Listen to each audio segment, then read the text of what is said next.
Olá, pessoal, tudo bem com vocês? Hoje a gente vai falar sobre as histiocytoses e outras doenças. E essas são todas as doenças que a gente vai abordar na aula de hoje. Começando com o xantoma. Então, o xantoma é caracterizado, por lesões benignas que são formadas pela proliferação de macrófagos espumosos, ou macrófagos que a gente chama de xantomatosos. É uma característica que a gente vai ver no citoplasma desses macrófagos. Eles vão ficar com uma aparência microvacuolizada e a gente chama isso de espumoso ou xantomatoso. Então, todos os xantomas vão possuir essa característica histológica. E a gente tem algumas formas clínicas de xantomas. Então, a gente tem o xantelasma, que é caracterizado por pápulas amareladas, normalmente aqui nessa região periorbital. E ele está associado à hipercolesterolemia. A gente tem uma outra forma clínica de xantoma, que é o xantoma eruptivo. Então, são placas amareladas, normalmente com um eritemazinho ao redor, principalmente em nádegas e membros, e está associado à hipertrigliceridemia. A gente tem uma outra forma clínica que é o xantoma tendinoso, então são lesões mais profundas na região de joelho, cotovelo e tornozelos. Ele está associado às lipoproteínas de baixa densidade e também alguns autores relacionam a algum traumatismo. E a gente tem o xantoma tuberoso, que são nódulos amarelados em torno do joelho, tornozelo, nádegas, e pode estar associado a desbeta-lipoproteinemia 3 familiar. Então, aqui a gente pode ver as lesões clínicas, normalmente são lesões amareladas, tá? Aqui a gente tem o xantelasma, ó, então a gente vê aqui nessa região periorbital essas placas amareladas, Aqui a gente vê também placas amareladas na região da mão desse paciente. E histologicamente, os xantomas vão ser caracterizados pela proliferação de macrófagos espumosos. Então, você vai ver na derme, a derme vai estar preenchida por essa proliferação. E aí, aqui você vê essa proliferação.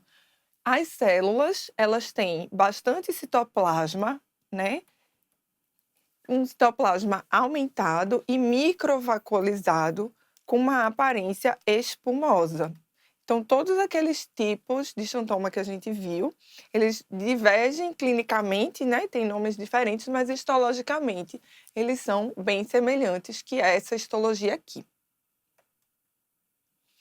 Vamos passar agora para o xantogranuloma juvenil.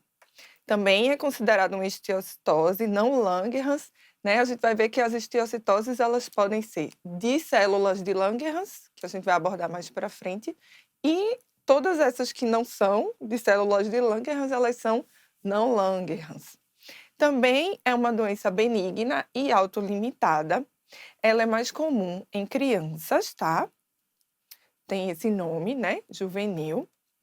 E clinicamente se caracteriza por pápulas ou nódulos amarelados também, assintomáticos, que pode se localizar na pele e até em outros órgãos também. Então, histologicamente, a gente vai ver macrófagos, tá? Com grau variado de lipidização, na ausência de uma desordem metabólica.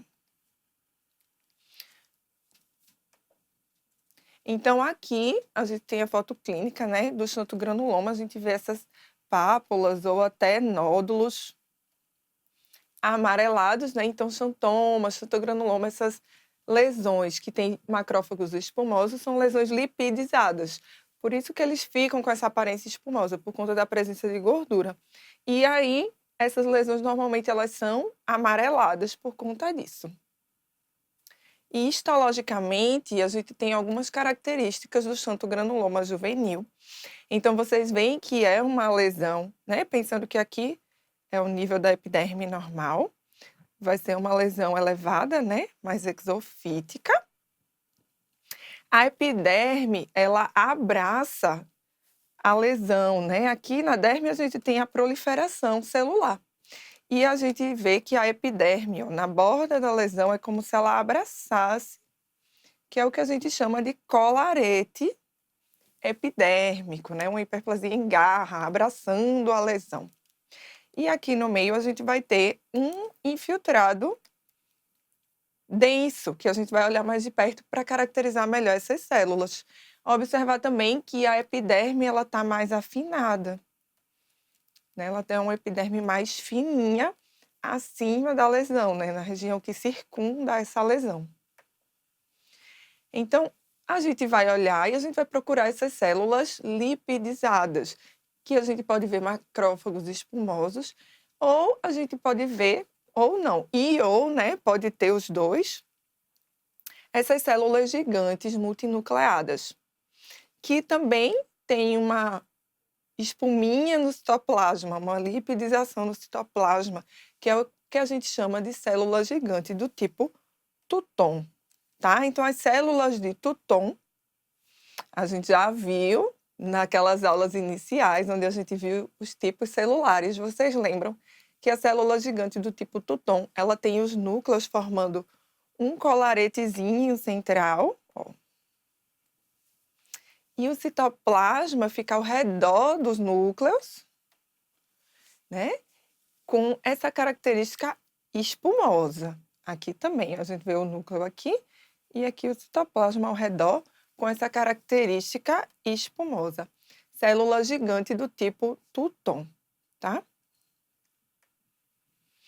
Então, olha aqui de novo, mais de perto, né? O núcleo formando esse colarete central e o citoplasma espumoso ao redor. O núcleo formando o colarete central e o citoplasma espumoso ao redor. A gente tem algumas células que acompanham também essa proliferação osteocitária, células inflamatórias, tá? Então, você vê também que essa lesão tem linfócitos acompanhando. É isto. Vamos passar agora para o xantoma disseminado. Então, o xantoma disseminado é formado por pápulas, placas ou nódulos que podem ser amarelados ou até vermelho acastanhados e tem um envolvimento sistêmico. Então, não é apenas cutâneo, né? É uma doença que tem envolvimento sistêmico e acomete pacientes normolipêmicos. Em 40% dos casos, vai ter um envolvimento do hipotálamo nessa doença, e aí o paciente pode ter diabetes insípidos. Pode estar associado também a algumas doenças, como o mieloma múltiplo e a macroglobulinemia de Waldenström. Tá? Então, aqui a gente vai ver pápulas, né? Que vão ter essa corzinha, pode ser acastanhada, né? Ou pode ter uma coloração também amarelada. Difusas, aqui a gente tá vendo aqui, elas difusas no tronco desse paciente. E histologicamente, aqui no menor aumento, você vê que tem uma proliferação celular aqui na derme, né? Uma proliferação celular difusa, ocupando ali totalmente a derme.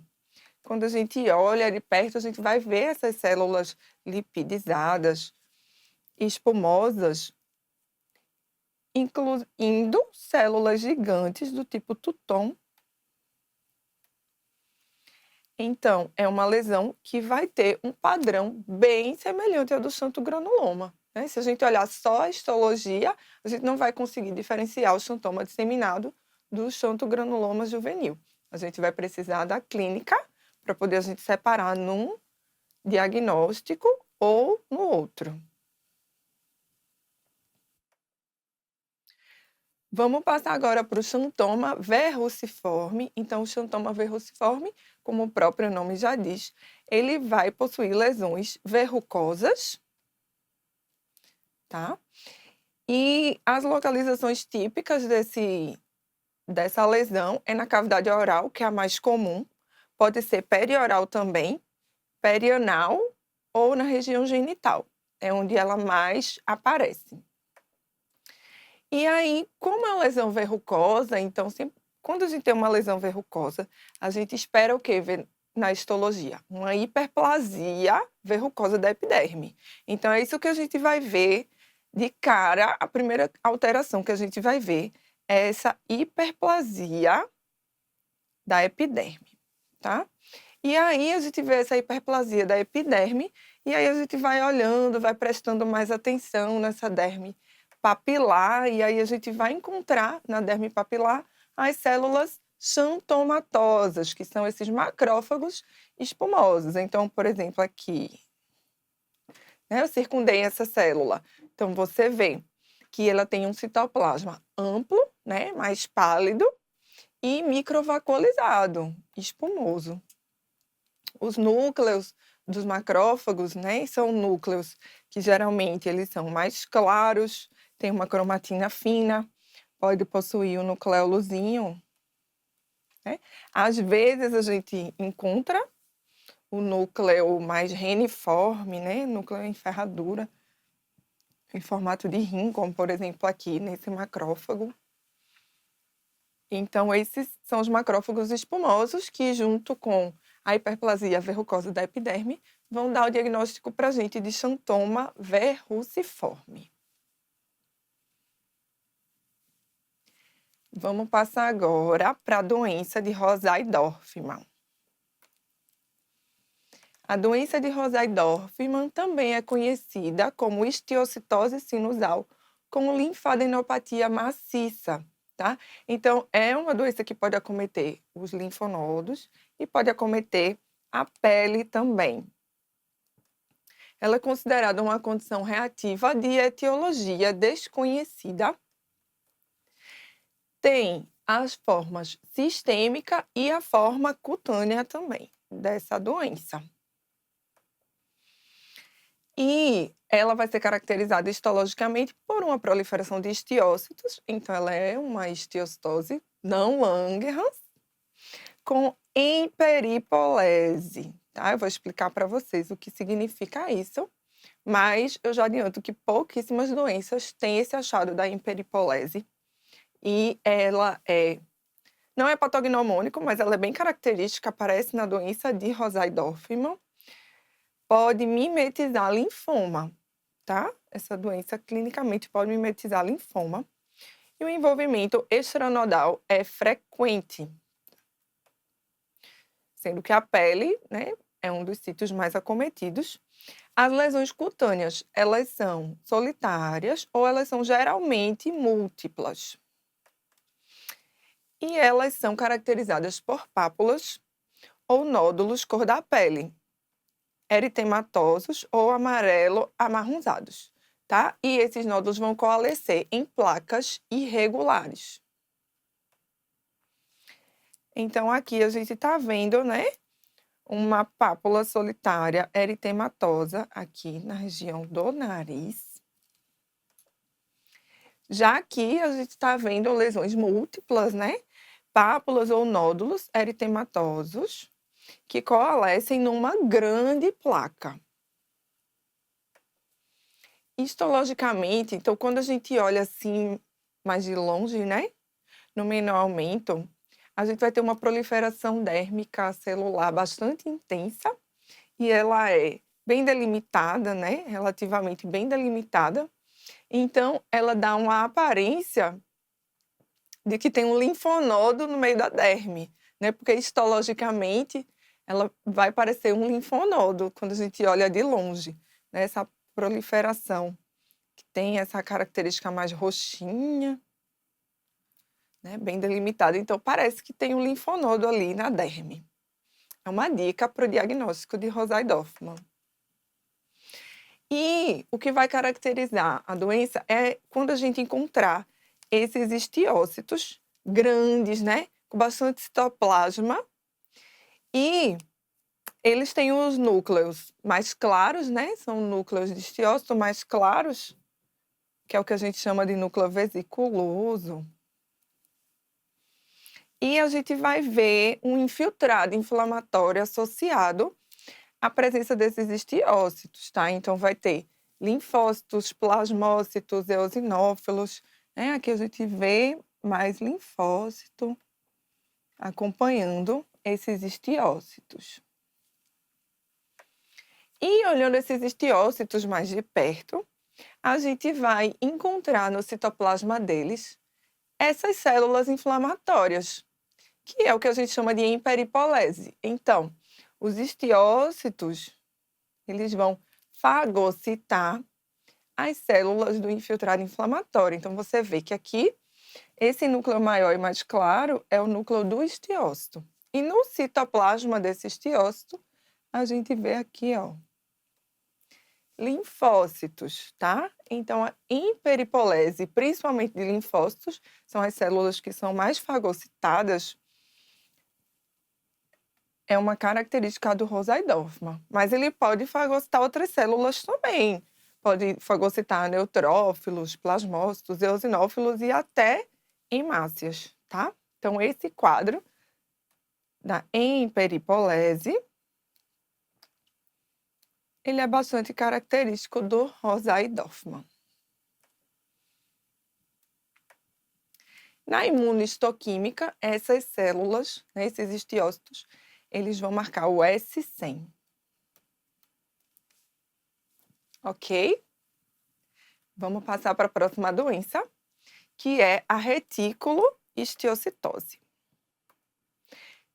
Então, a reticulohistiocytose também é uma histiocytose não Langerhans, que é caracterizada clinicamente por lesões solitárias ou por lesões múltiplas. Pode acometer a mucosa, né? Então, pode ter esse envolvimento de mucosa. Ela tem uma forma que é chamada forma multicêntrica. Essa forma multicêntrica é caracterizada por lesões em face, dorso das mãos, uma artrite destrutiva e lesões viscerais também. Ela é uma forma que ela aparece muito relacionada à presença de neoplasias, pode estar associada a doenças autoimunes também. A gente tem também uma forma solitária benigna da reticulohistiocytose. Então, a gente está vendo aqui, né? Aqui nessa primeira foto, a gente vê lesões periungueais, que são características também. Essas lesões periungueais em contas de coral.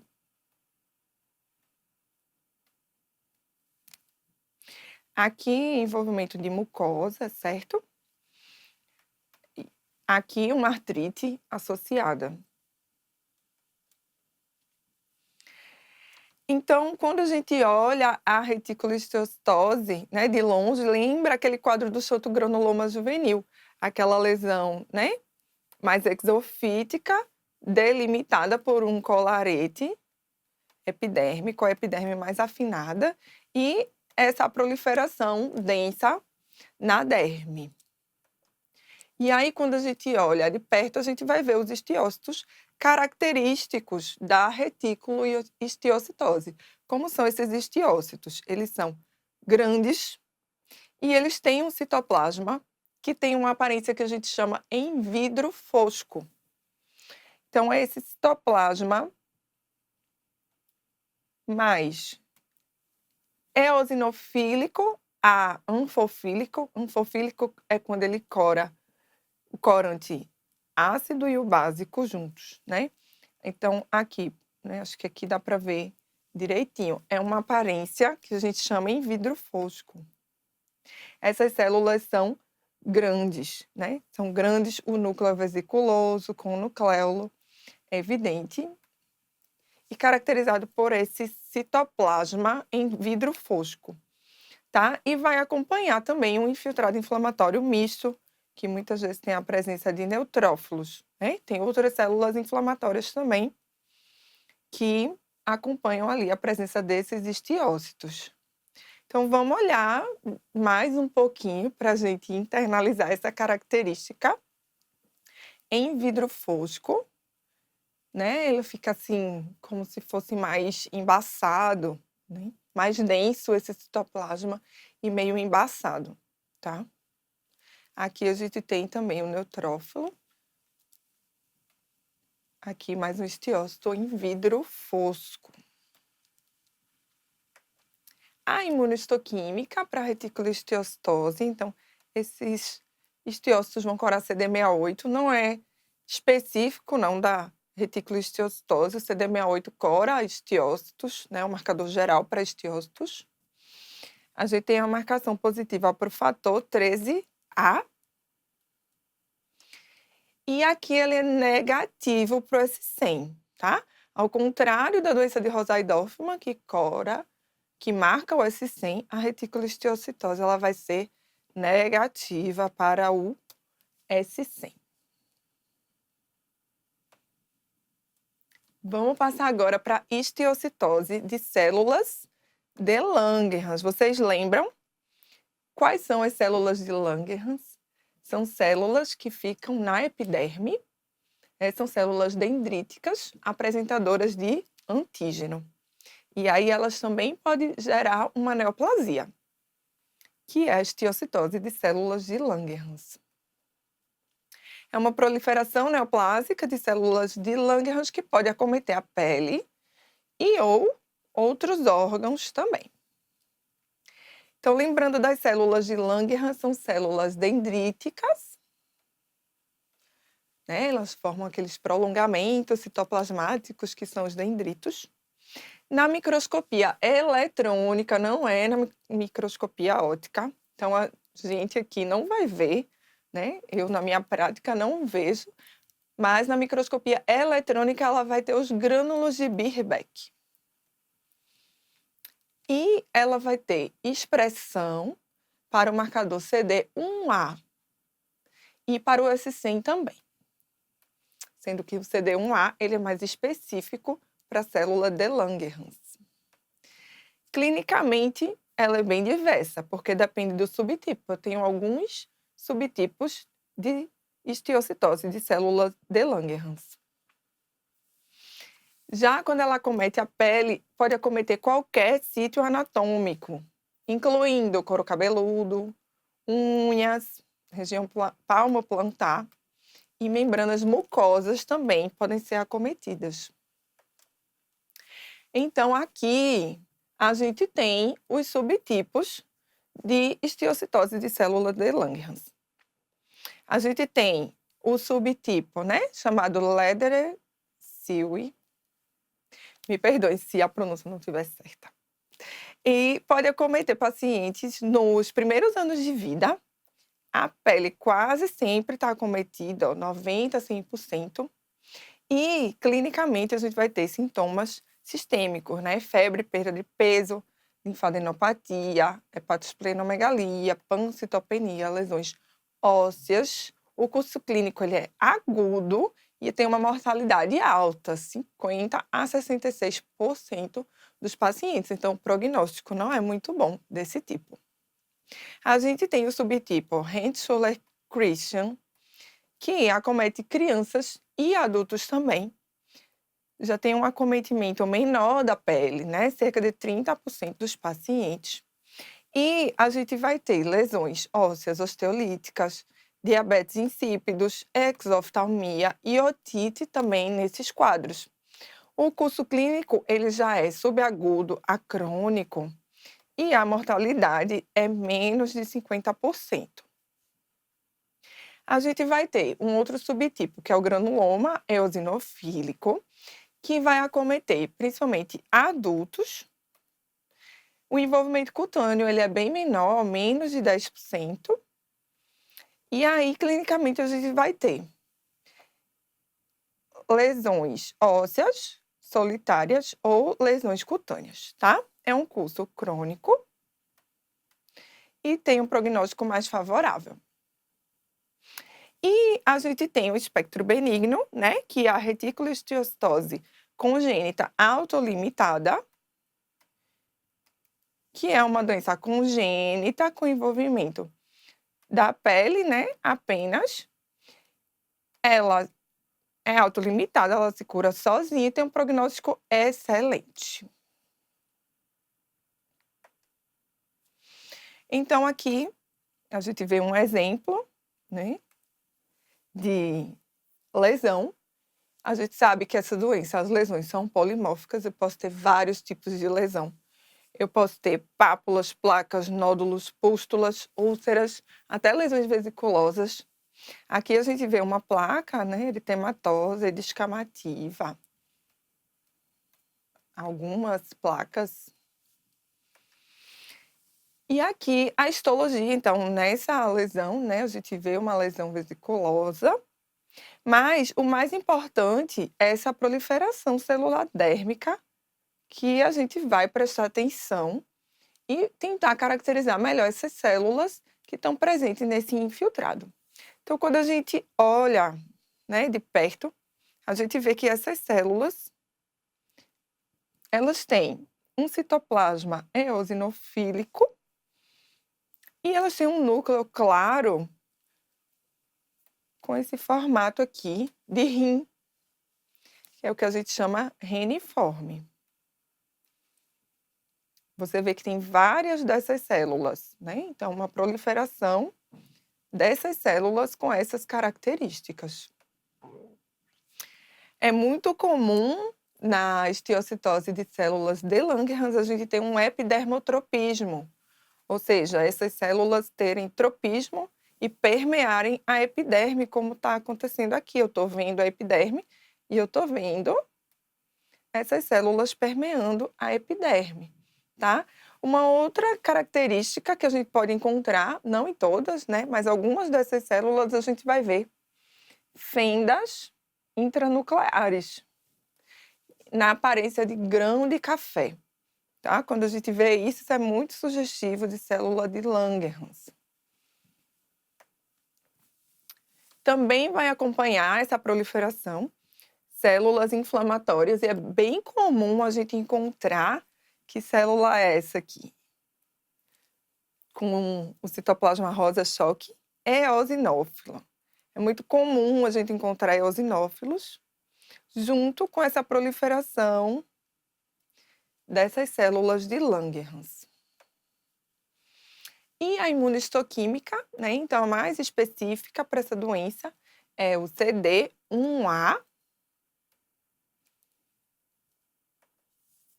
Aqui é uma foto da microscopia eletrônica para vocês lembrarem. Então, são os grânulos de Birbeck, que são os grânulos que fazem essas estruturas aqui, ó, que parece uma raquetinha.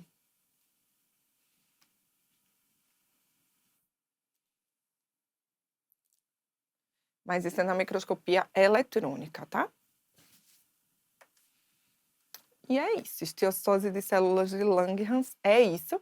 A gente vai passar agora para mastocitose. Então, como o próprio nome já diz, a mastocitose é uma proliferação de quê? Mastócitos na pele. E a gente tem algumas formas clínicas da mastocitose. Então, a gente tem o mastocitoma, urticária pigmentosa, né? Então, esse nome é um nome que não remete à proliferação de mastócitos, né? Mas é uma forma de mastocitose, urticária pigmentosa. Mastocitose cutânea difusa e a telangiectasia macular eruptiva persistente, ou TMEP. São as 4 formas clínicas mais importantes de mastocitose. A gente vai ter na mastocitose o sinal de Darrier, é um sinal clínico, que vai ser: você fricciona ali a lesão e na região da fricção, né, do atrito, vai formar um edema. A lesão vai ficar urticada, tá? Então, isso é o sinal de Darrier positivo. E, histologicamente, esses tipos clínicos, que são urticária pigmentosa e TMEP, eles podem ter infiltrado escasso. Então, podem ser aquelas lesões que você vê que tem um infiltrado celular, mas que de cara você não consegue fechar. Mastocitose precisa, às vezes, de coloração especial ou de imunohistoquímica. A coloração especial que cora os mastócitos é o Giemsa. Então, ele cora os grânulos mastocitários, que ficam no citoplasma do mastócito.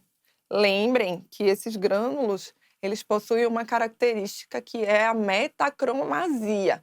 A metacromasia é uma característica no qual a estrutura ela vai se corar por uma cor diferente do corante. Então, no caso do Giemsa, o corante é azul e ele vai corar os grânulos mastocitários na cor púrpura. A imunohistoquímica, a principal para o mastócito é o CD117, que também é chamado de C-kit. Então, aqui a gente tem um exemplo de urticária pigmentosa. Então, a gente tem numerosas pápulas e placas ovais eritematosas em tronco e no couro cabeludo desse lactente. Aqui eu tenho um exemplo de mastocitoma, uma lesão solitária, tá? Então, a placa eritematosa e ela é mais endurada também. O mastocitoma, aqui eu tenho um exemplo do mastocitoma. Então, normalmente ele possui um infiltrado celular de mastócitos denso, né? A gente vê isso aqui na derme, uma proliferação celular densa, e quando eu olho mais de perto, eu consigo caracterizar o mastócito. Então, lembra que o mastócito é aquela célula que tem um citoplasma abundante, eosinofílico, com um núcleo redondo central, mais uniforme, que é a célula que a gente diz que tem a aparência de um ovo frito.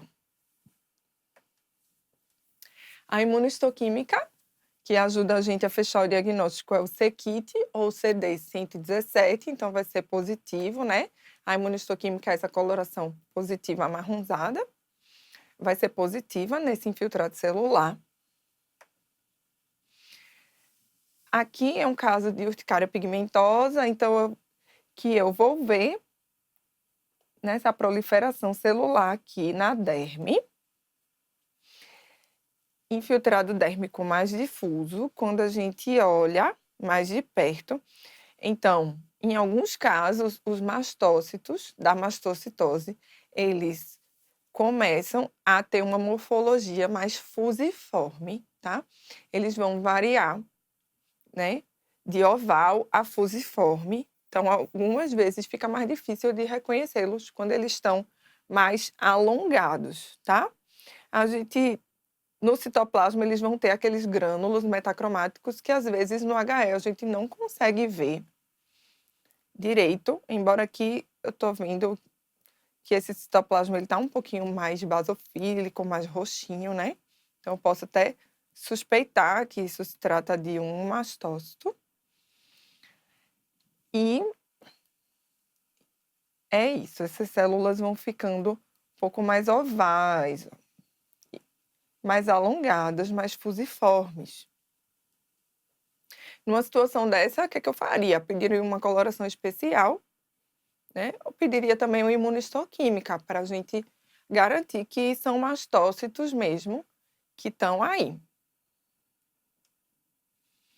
Aqui é um caso de TMAP e você lembra que eu falei que pode ter um infiltrado bem sutil, né? Aqui tem um infiltrado sutil, você vê que, né, começa a parecer que tem alguma proliferação celular ao redor dos vasos, mas comparado, por exemplo, com aquele caso do mastocitoma, que tinha um infiltrado difuso na derme, você vê que aqui não é desse jeito, aqui a gente tem um infiltrado sutil.